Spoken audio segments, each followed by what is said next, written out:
What's up, guys? Welcome back to today's episode of The Sports Sermon. We are brought to you by Scooch, the most functional phone case on the market. Check out ScoochCase.com to get yours today and use the code SPORTS18, sports with a Z, of course, to get a 10% discount on your order. Stay tuned till the end for a special Scooch giveaway as well. But now, today's episode.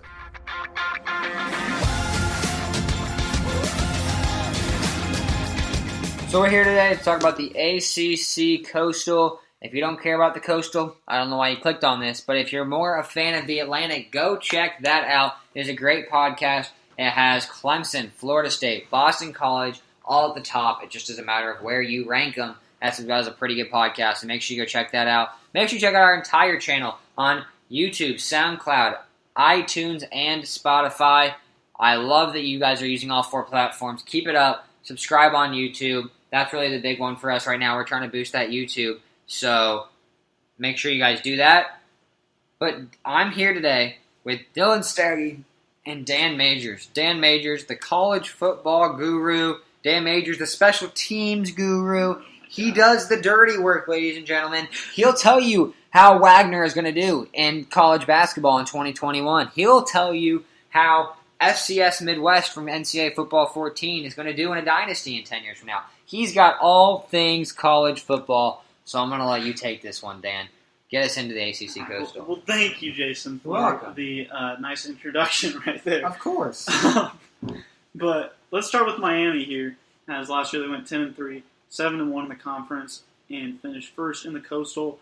They won their first 10 and then lost their last 3, including an Orange Bowl loss to Wisconsin. They returned 14 total starters, 7 on offense and 7 on defense. Their key losses include Mark Walton, Casey McDermott, Trent Harris, and R.J. McIntosh.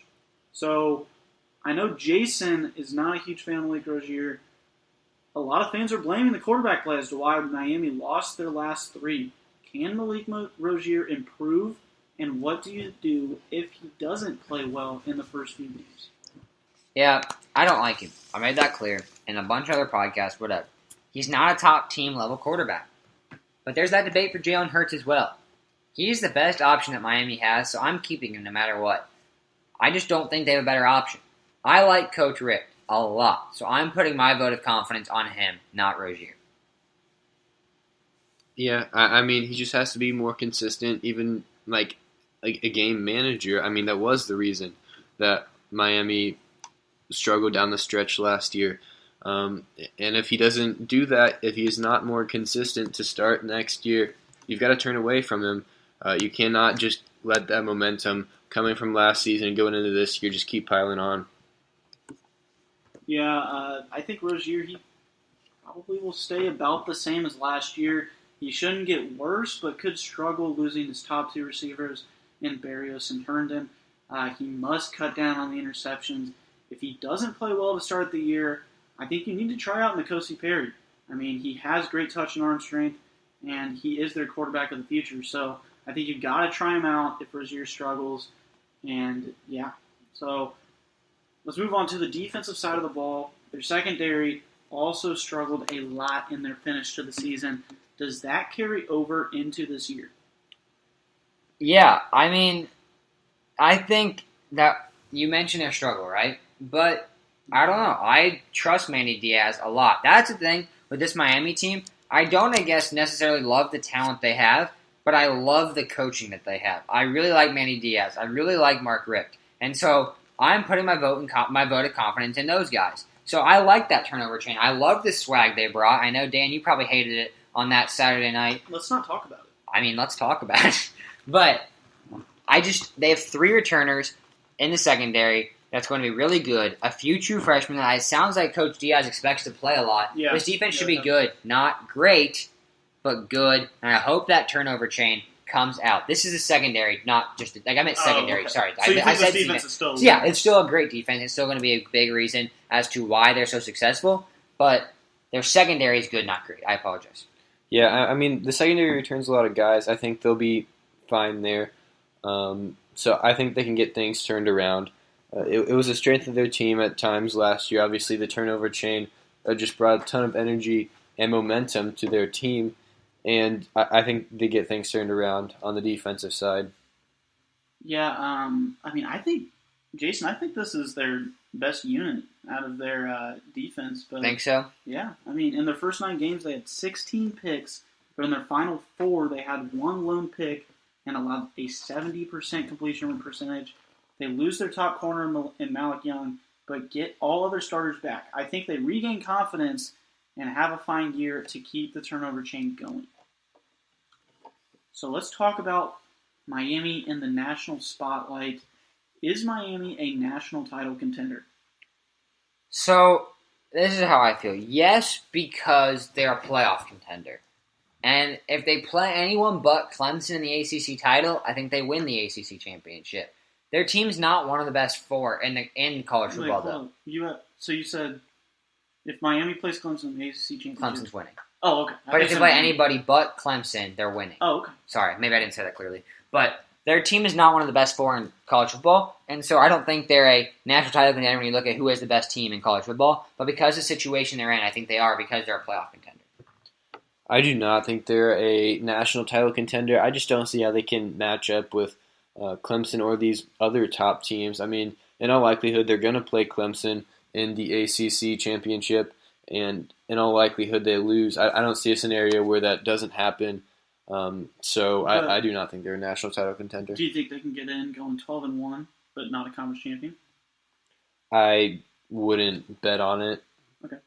I mean, their schedule's not very good, so I mean they wouldn't be solid in the committee's eyes. So yeah, I mean I would rather take a Wisconsin team that loses to Ohio State in the Big Ten championship than a Miami team that loses to Clemson in the ACC championship. Just as of now. Why is that? I think Wisconsin's just the better team than Miami. All right. I mean, we saw that in the bowl game. I mean, that was last year. Yeah, yeah. But so I do not think they are a title contender, but I think they can make the playoff. I have only 5 to 8 teams that I think can win the national championship. We talked about this, dude. Well, maybe they didn't listen. Tell me again. Okay, so I have Clemson. Yeah. Ohio State. Yeah. Alabama. Yeah. Oklahoma. No. Continue. Wisconsin. No. Who else do I have? I don't know. So I'm asking you. That's Auburn. my 5 right now. I don't think anybody out of the Pac-12 can win the national championship. Yeah, those are 5 right now. I haven't totally dove into the Big 12 or the Pac-12 yet. So, yeah. And then Notre Dame, maybe. I mean, we'll see. Their ceiling is 11-1. So You got to run the table. anyway. Is that a fact? Oh, yeah, that's a fact. All right. What if they get 12-0? It's not possible. It's not their ceiling. Anyway. This podcast has gone off the rails, and it's just getting started. We're 7 minutes in, and it's off the rails. But so I think quarterback play will definitely play a part in that, along with some offensive line play, where they ranked 83rd in sack percentage last year, and I don't think they can keep up with the defensive line like Clemson in the ACC championship. So give me a record and standings prediction for the Hurricanes. I have them 11-1. They lose at Virginia Tech, and they're first in the ACC Coastal. See, I'm not buying Virginia Tech this year. We'll get into that in a little bit. I think they lose Week 1 to LSU and to Georgia Tech late in the season. 10-2 for the Hurricanes, but they still finish first in the Coastal. Well, you haven't losing to LSU? Yeah. Really? I thought we all kind of established they're just not going to be good this year, besides their DBs. I know that's I don't know, that surprised me. No. Yeah, I mean, it's an upset. Yeah. Miami's a better team, but... I'm with you. Yeah. So I had 12-1, 7-1 in the conference, finishing first in the Coastal, losing to Florida State, and then they lose in the ACC championship to Clemson. And then from there, 11-2. I don't know why I said 12-1. 11-2. Yeah, I have them 11-2, losing to Florida State and Clemson.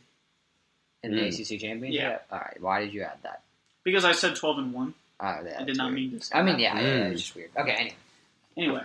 But then they obviously make the New Year's Six at 11-2. So, going to the Hokies. obviously. Let's go into the Hokies here. as last year they went 9-4, 5-3 in the conference, and finished second in the Coastal, and then lost to Oklahoma State in the Camping World Bowl. They returned 11 total starters, 7 on offense and 4 on defense. Their key losses include Cam Phillips, Tremaine Edmonds, Wyatt Teller, Tim Settle, and Greg Stoneman.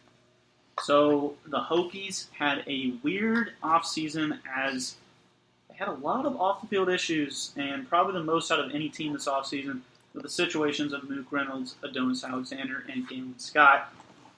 How will these losses and extra stuff affect the team? Well, Adonis Alexander went to the draft, so he's gone now. But this defense is just very young. So when you have all those distractions with a youthful bunch, I think there's definite cause for concern. I'm not too worried, but if we see them struggle, that might be a reason that we point to as, that's why. I don't think it's going to be anything that's like, oh, that's definitely why. I think it's just like, if they start to struggle, that could be a reason. I think it's pretty huge because the secondary could have been one of the strengths of the team this season, and losing Mook Reynolds and Adonis Alexander is going to be huge for them this year, and I think that drops them in my predictions a little bit. Yeah, I think the losses of Reynolds and Alexander, that will really hurt as they were already inexperienced without them. They lose so much talent from last year and are not very inexperienced. Look for this defense to take a step back after only giving up 16 points per game a year ago. So, give me a record and standings prediction for the Hokies. I have them 8-4. At Duke, Notre Dame, North Carolina, and Georgia Tech are their 4 losses. They're 4 in a row. I think those 4 losses are going to be big ones that are going to kind of rock the ship a little bit, but they'll get back on track. But before we move on from Virginia Tech, I have to shout out Caleb Quick. He was our kicker at high school. He signed to kick at Virginia Tech. Dylan and I watched him. He's one of the best dudes I know. So I know he talked about all this negativity and all of that, but I had to give him a shout out. He's gonna rise above it. He's gonna be, if he's not a great player, he's gonna be one heck of a person. I can guarantee you that. He's one of the best people I've ever met. That's for real. Big facts right there. I will back you up on that. Getting back to Virginia Tech this season, I know I hated on them a little bit in their secondary. I thought it was going to be one of their strengths, but now it's not. However, their schedule is just insanely easy, so I have them at 9-3. Insanely easy? I think so. Yeah, Dylan's a hater. Notre Dame? No, I mean, Damn. Notre Dame's like Florida State? Notre Dame, Hater. Florida State, Miami. Those are their 3 losses. Besides that, I think it's hard to find one. Okay. So you're not high on like a Duke or No. okay, Georgia Tech. I don't know. Anyway, so I have an 8-4. Dan, I gotta ask you right now. What do you have Georgia Tech going? You've hinted at it like 4 times. We're gonna get no, to you it. need to tell me right They're now. literally next. Oh my gosh, I cannot do this. Every single time there's a team. Well, there's Georgia Tech. Well, there's Georgia Tech. Well, there's Georgia. All right, hurry this up then. 8-4, 4-4 in the conference. All right, for cool. Virginia Tech. Georgia. They will tie for 3rd in the Coastal. I think they beat Notre Dame, and that'll be one of Notre Dame's lone losses. Maybe. Does Notre Dame play Georgia Tech? Yeah. Oh And boy. it's at Georgia Tech. Oh gosh. Oh wait, Definitely. no. Oh, Georgia Tech. I thought you said Virginia Tech. No, Notre Dame does not play Georgia Tech. Oh, lucky them. Dodged a bullet, right? Yeah, no Yeah. doubt. Anyway, but I think Virginia Tech loses to Florida State, Duke, North Carolina, and Miami. So, Yeah. I don't care anymore. I want to hear about Georgia Tech. all right. So Georgia Tech, 5-6 last year, 4-4 in the conference, finished 3rd in the Coastal, and they played a very tough schedule. They returned 13 total starters, 8 on offense and 5 on defense. Their key losses include Shamir Devine, Ricky June, and Lawrence Austin. So, give me your record and standings prediction for the Yellow Jackets. I'm 4-8. Like, I just don't think they're that good. Like, they're fine, and sure, like they could get to a bowl game. Like, I wouldn't be surprised if they go to a bowl game, and like they're fine. Like, There's no way they go down though. why? So Dan, much. why do you ask me questions? You tell me about Georgia Tech. Don't ask me questions. You know what you It's think. supposed to be an argument, okay? Well, it's not. Let's hear it. I now don't even care what I think. I want to hear why you're so high on Georgia Tech. Dylan, give me your Georgia No! Tech prediction. Dylan, let's hear this from Dan. No, I need Georgia- to Dylan, hear this. Dylan, give it to me. Dan, I'm a fan of the triple option. I love it. you like options and speed. We established this in the AFC West. Dylan has a need for speed. Dylan What do has you a got? huge need for speed. I mean, they returned 9 back on the offensive side, so Wow. I mean, I like the Yellow Jackets this year. I have them at 9-3. Oh my Oh, whoa. Oh my God, I'm leaving. Oh, whoa. I'm leaving. All right. Oh yeah, my God. I mean, all signs are pointing up this year, not down, after losing much talent If after you tell me not Kervonte losing much Benson is a talent. Heisman contender, I will walk out of this room. Okay, It's going to happen. can I isn't it? finish, please? This is going to happen. Can I isn't it? finish? Can I I'm sorry, finish? it's gonna Please, happen. can I talk about my Yellow I'm Jackets? sorry. Kind of Yes, back talk to about back your meeting. Yellow Jackets. All right. I hope they go 0-12 now. So they don't lose much talent, and they have a lot of experience at each position. Mhm. Taquan Marshall is back after a fine year, along with all of their backfield, and that's huge with this kind of team. They should put teams on upset alert with the schedule they have and how difficult it is to defend this offense. And look for Kervonte Benson to have a great year as their lead back. So I have them at 8-4, 5-3 in the conference, finishing second in the Coastal. I have them beating Clemson, losing to Louisville, Virginia Tech, Miami, and Georgia. Wait, Dylan, you have a 9-3. Who do you have them beating? Everyone but 3 teams. You have them losing to Miami, Georgia, and Clemson? Yes, I do. Okay. Yeah. All right. There you go. Anything else on the Yellow Jackets there, Jason? 4-8. Yes. I don't think the triple option is Just, effective. okay, but I love the they triple have so option. much coming Dylan, back. you like speed. We get it. Jason, they have so much coming back, Wow. and they went 5-6 last year. So I just don't understand how they can go down. Because you say, I don't like the people they return back. It's the same reason Why, we though? just. Like, Taquan I don't Marshall's like- a stud. Kervonte Benson's a stud. Okay. I mean, I don't like it. I don't think Taquan Marshall's that good. He's fine. He's not a top. I wouldn't put him in the top half of quarterbacks in the ACC.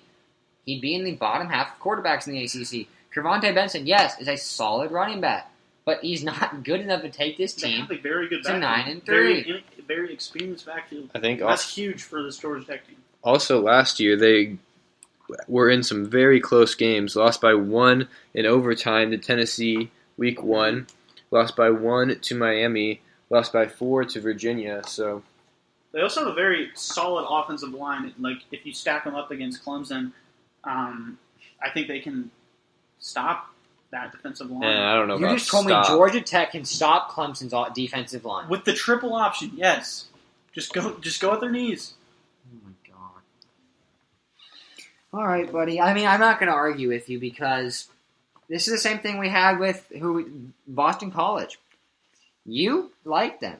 I do Boston not like College. them. The same with Georgia Tech. Like, it's the same thing. We're like, one of us likes them, one of us doesn't. Yeah. There's no facts that are going to change this. I don't like these same players that you like. Taquan Marshall is a bottom half of the ACC quarterback for me. And in the triple option, I think I need a lot out of the quarterback. The running game is very important, but the quarterback has to do a lot of And the he's decision making. good. He's a good quarterback. He is a fine quarterback. He's no Justin Thomas. Okay. And so they weren't that good. They were good with Justin Thomas. It was 7-6, 11-3, 3-9, 9-4. You have them at 9-3, right? Or is that Dylan have 9-3? He has a 9-3, 8-4 for me. So he's had one season that's better than that with a better quarterback. I think that the teams that Justin Thomas had were better than this Georgia Tech team they have now. Like, this team doesn't get me going. I don't look at the team and go, oh, yeah, can't wait to watch them play. Like, they'll be fine. They'll be better than they were last year, but I think their schedule's tougher, so that's why I have them losing some. I'm high on North Carolina, which we'll get into. I like Louisville. I like Virginia Tech. I think Pitt's an upset game. See that? And I think South Florida. Can't hate on South Florida. Oh, yeah, no, definitely. But, I mean, schedule was the same as last year, though. Their schedule was top 10 toughest schedules in the country. Okay. I think it's So, tough this year. Right. Yes, they drop a game. How, though? Because I think UNC improved. Okay. Yeah. I don't know. You know, I'm That higher is- on North Carolina. I have them going 9-3. Spoiler, like, you don't think they're going to be good. It's the same thing. Like, I buy North Carolina. I think the difference is we just But look that- for different things. Like, you're very high on this triple option. I don't think the triple option is not going to be that successful in college football. I mean, These teams I mean, know they've how been to stop doing it for a while now. and it hasn't worked. It hasn't 2 years worked. ago, 3-9 2 years ago? 9-4. Okay, sorry, 3 years ago was 3-9. They went 11-3 Yes, in 2014. But they, I mean, just The because triple option has worked in the past. okay, this isn't the past though. I'm saying is that these teams So everything just changed The this triple year. option The has tri- worked recently. they went 5-6 with the exact same team. the exact same team That's is going to improve.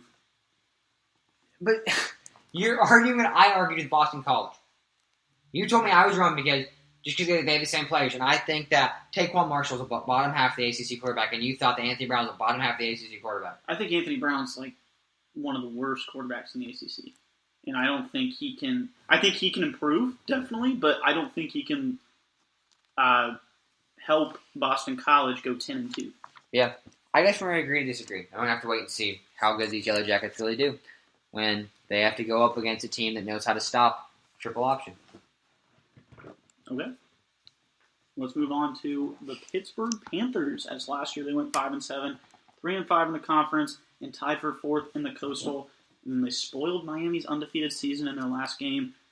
They returned 13 total starters, 4 on offense and 9 on defense. Their key losses include Max Brown, Brian O'Neill, Alex Officer, and Jordan Whitehead. So Pitt has had they've had the upset charm in the past 2 years, beating Penn State, Clemson, and Miami. Who on Pitt's schedule do you see on upset alert this year? I don't just see a team on upset alert. I see them upsetting a team this year. Okay. I have them upsetting the Notre Dame Fighting Irish. Okay. And there's no other reason why besides history. I think Notre Dame's going to have a really good season. I do. The last time they had a really good season, they should have lost to Pitt in 2012 when they went undefeated. Dan, do you remember where you were during that game? I remember exactly where I was during that game. I know. Where were you? We were at a middle school dance. Yes, we were. In the right corner of the gym, and you watching this game. No, you wouldn't let me have your iPod. Nope, I was watching it. To go watch this game. Isn't that the funniest I was so story? upset. I was like, I did not want to go to the... Just go ahead. Isn't that awesome? We were at a middle school dance. We watched this. They should have beat them in 2012. They went undefeated. So I think Pitt gets the job done this year. Honestly, just because of that. Pitt has the upset charm. But also, I love Coach Narduzzi. He's one of the greatest defensive coordinators at Michigan State. One of the best I've seen since I've been alive. I loved what he did at Michigan State. And I know he hasn't been all that great at Pittsburgh. Like, he's been fine, not great. And I know, but for me, I'll always have a soft spot for Pat Narduzzi. He's 21-17 at Pittsburgh. Not great, not terrible. I absolutely love him. So I think they upset Notre Dame. I don't have them upsetting Notre Dame, but I think that could happen. I mean, the last time they played, Pitt won. So, yep. Yeah. Dylan, what do you got? If I had to pick a team, I'd probably say Penn State. It's only the second week. They have Penn State at home. I'm just saying. That'd be my team to pick. I mean, I don't see them upsetting Penn State just because I feel like they'll never take Penn State. They'll never take Pitt lightly again after these past 2 years. I mean, 2 years ago they lost, and if they would have won, they would have made the playoff. And then Penn State just totally put a beat down on them early last year. So the 3 teams left that are elite on the schedule are UCF, Notre Dame, and Miami. And I can see them upsetting UCF to hand them their only loss of the year. I mean, Pitt is one of the better defenses that Central Florida will play, and they should come ready to play that day. Yeah, I mean, my thing for Penn State is that one's at home, and those other 3 that you mentioned are on the road, so... Well, I mean, yeah, but I think 2 out of the last 3 upsets that I mentioned, Penn State, Clemson, and Miami, I think 2 of them were on the road, right? Yeah, I mean, it's still probably more likely that they pull one off at home, though. Or one of them was on the road. So, yeah. Let's move on to our record and standings prediction for the Panthers this year. Yeah, I am at 5-7. I have them losing to Penn State, North Carolina, UCF, Duke, Virginia Tech, Wake Forest, and Miami. I'm also going to take 5-7 for the Pitt Panthers. I have them at 6-6, 4-4 in the conference, tying for 3rd in the Coastal. I have them beating Central Florida, like I mentioned earlier, and I have them beating North Carolina and Duke. Their schedule is too tough, and there's just way too many questions on the offense for me to have them making a huge improvement from last year. But I would still give them a ceiling of 8-4 if everything works out on offense. Also, look for Idowu to have a great year coming off of a 3rd-team ACC honors. Mm-hmm. So let's move on to the Virginia Cavaliers. As last year they went 6-7, totally exceeded expectations. Went 3-5 in the conference, tied for 4th in the Coastal, and went bowling for the first time since 2011, where they lost to Navy in the Military Bowl. They returned 13 total starters, 5 on offense and 8 on defense. Their key losses include Micah Kaiser, Quinn Blanding, Kurt Benkert, and Andrew Brown. So what do you guys like about Virginia this year? Give me your record and standings prediction for them. I'm 3-9. I think they lose to IU, Louisville, NC State, Miami, Duke, North Carolina, Georgia Tech, and Virginia Tech. They're not great. Their quarterback play is terrible, and really there's not much to like. I think Bryce Perkins is probably... I think he's the worst quarterback in the ACC. I think I have him last, and then I have Andrew Brown. Anthony Brown, please put some respect on his Anthony name. Brown. Sorry, I literally just said the name Andrew Brown because of Virginia, but that's why I said Andrew Brown. Yeah, put some respect on his name, please. Yeah, I mean, there is not a lot to like about Virginia. I mean, this whole offense, not just Bryce Perkins, is going to be very bad. Only 4 returning starters. So I have the Cavaliers 4-8. I don't see a way they go bowling again this year as they lose all of their good players. Little talent they had from a year ago. I mean, they were very top heavy, and their offense will by far be the worst in the ACC. But look for a guy like Juan Thornhill to have a great season, as he will lead the secondary after losing their 2 studs back there from last year. I have them going 3-9, 0-8 in the conference, finishing last in the Coastal, and their 3 wins being Richmond, Ohio, and Liberty. Big wins. Yeah, big time. So let's move on to the Duke Blue Devils. This last year they went 7-6, 3-5 in the conference, tied for 4th in the Coastal, and won the Quick Lane Bowl over Northern Illinois. They returned 15 total starters, 7 on offense and 8 on defense. Their key losses include Sean Wilson, Alonzo Saxton, and Austin Davis. So what do you guys like about Duke this year? Give me a record and standings prediction for them. Yeah, I do like Duke a lot. I mean, I think they're going to be bowling. I think they'll go 6-6. I think they'll lose to Northwestern, Baylor, Georgia Tech, Miami, Clemson, and Wake Forest. I don't know. I think Duke's better than people expect. I think they're going to make some noise in the Coastal. Yeah, I mean, a lot of returning starters, but I don't see anything special out of Duke. I mean, their starters from last year that are coming back are, I mean, they only had a 6-6 record in the regular season. I think that's what they do again. Yeah, I think 6-6 is pretty realistic. I feel like that's pretty much like what everyone's been saying recently. I have them 7-5, Really? 4-4 in the conference, tying for 3rd in the Coastal. I have them losing to Northwestern, Georgia Tech, Pitt, Miami, and Clemson. So you have them being Baylor.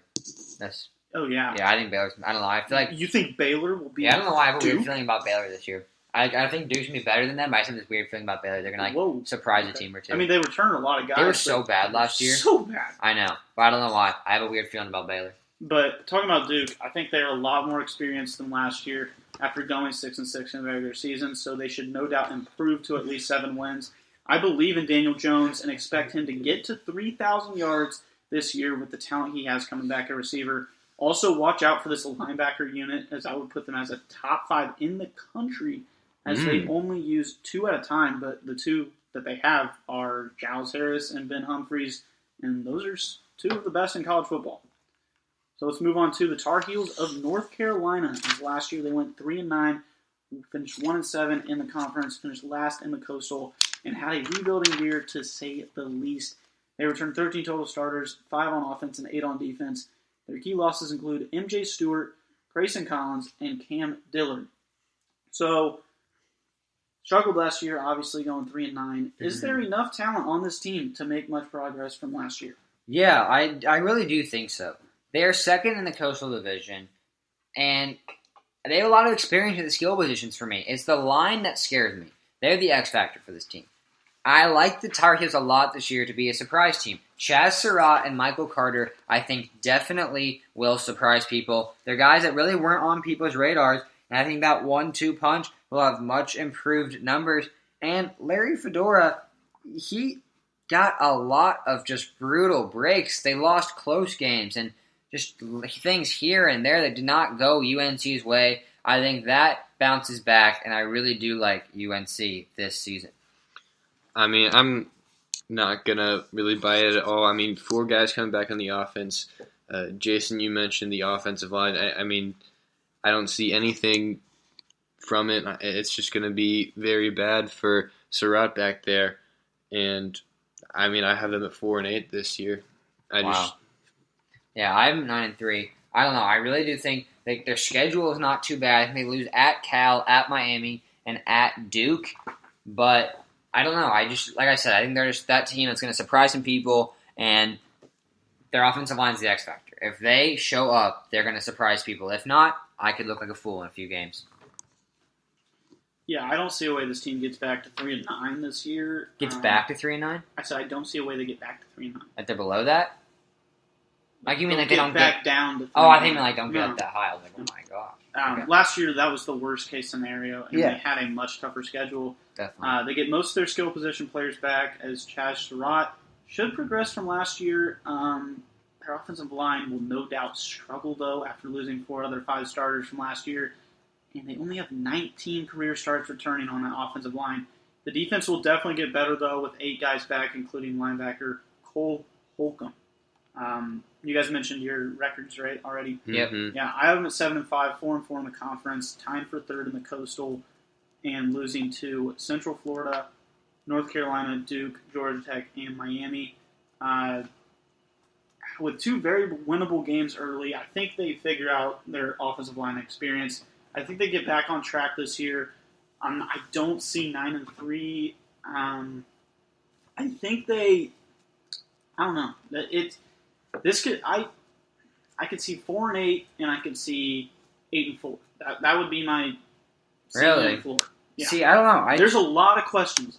Exactly. You go 3-9. You got to progress from last year. Only 5 guys returning on. I don't offense. see. This is the thing. I think if you look at the trends of the teams that I start to buy on are the teams that have question marks. But the thing is that I think where we differ is you like to go with those safe teams, guys that bring a lot of guys back, and they were good last year. So they're gonna just progress to that next step. For me, they had a down year for a reason X, Y, Z. I think they have a complete turnaround, and they're going to flip the script on people. That's where I'm starting to figure out with when we go back and forth with these things. In North Carolina, I think they had small things here and there that they're going to fix. They're going to turn around, and I don't see a reason that they're not 9-3, 8-4. I mean, they were 8-4 a year ago 2 years ago in 2016, 11-3 the year before. Yes, Mitch Trubisky was there, so I'm not going to say. A lot better team. Yeah, exactly. They had a much lot better team. better team. I'm just saying, I really like Larry Fedora also. A lot of it for me comes down to coaching. I really do like the coaching that a lot of these teams that I'm higher on have. Yeah. I like Larry Fedora. I think he's one heck of a coach, and I think he's a perfect fit for a school like UNC. I just think talent-wise might be one of the worst in the ACC. Yeah, I can't get on that same train with you. I think they're a team that are getting slept on 100%. You just look at the talent. You look at the units You they do have. not like. I think their skill positions are so deep. I like their skill positions. The ground and pound, the grinders, the defensive line, the offensive line, maybe aren't great, but I like the skill positions. But, I wouldn't say they could go. You have them at 9-3? Yeah. I don't think those skill positions are some of the best in the ACC where some of those guys can make, all ACC honors and be I do. one of the I best. definitely think they can be. Really? I think they can make ACC honors. Really? Yeah, I just definitely. I have don't no see doubt in my mind. Their top rusher had 656 yards last year. Yeah. But like I said, I think Michael Carter is a guy that's being slept on. Him and Chaz Surratt. Watch out for him. Larry Fedora knows how to coach quarterbacks. Surratt did not impress for me last year. Really? So, I don't know. I thought it was a lot of inconsistency from the quarterbacks last year. And so now Surratt's the guy. Let's see you go ball out with a full season to get better. so you see the talent. I don't. Yep. Let's move on to the Heisman contenders. So Chaz Surratt. I'm just kidding. Okay. Malik Rozier is the best shot. I don't think there really is one. For a year? Yeah, name a better one. If you say it's Georgia Tech running back, I'll get up and leave. There's not many out there. That's what I'm saying. Yeah, Malik Rozier's the best shot for me. None. I don't like Rozier, so I can't even put him up there. I Even hate if him, Miami but- does do well, I still can't. I don't think this will happen, but one extremely big dark horse would be Kervontae Vincent, Goodbye. because he'll really make a name for himself. But I don't see a way he's in the mix with the style of play like Georgia Tech has. That he just won't be up there. But I think he has the best shot out of all the players in this division. Interesting. So let's move on to our surprise team of the year. I think mine's pretty obvious. Mine's the North Carolina Tar Heels. I like him a lot. There's not much more I can say. Chaz Surratt, my boy. I think he's going to have a heck of a season. I'm going to go with the Yellow Jackets as my surprise team. That's actually Dan's surprise team.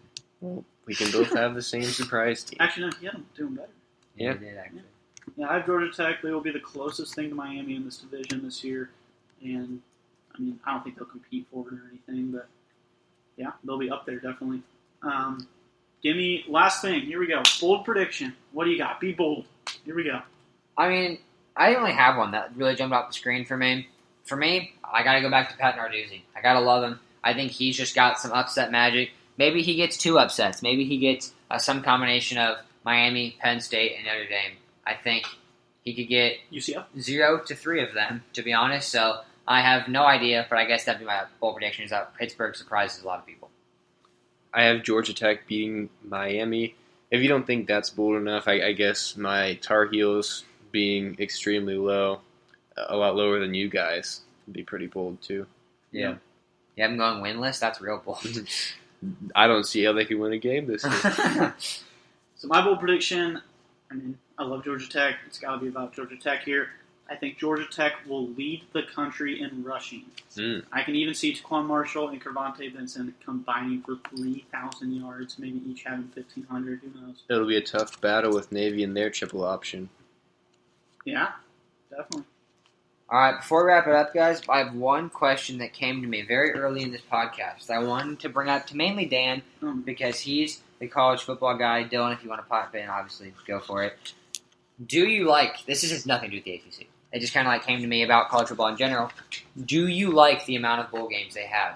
Should they limit them to less? Because I forget what you said. You said something like some random bowl that a team was in. I was like, you know what? I got to ask this question. Do you think there are too many bowl games? I think, yes. I think 6 wins should be where you are to get a bowl. It is. Right, but there's some 5 and 7 teams that get into a bowl. I mean, so that cuts out like, 2 bowls then. 3 bowls. Yeah, but like, I don't know. Like, why not play another game? It just makes it more fun.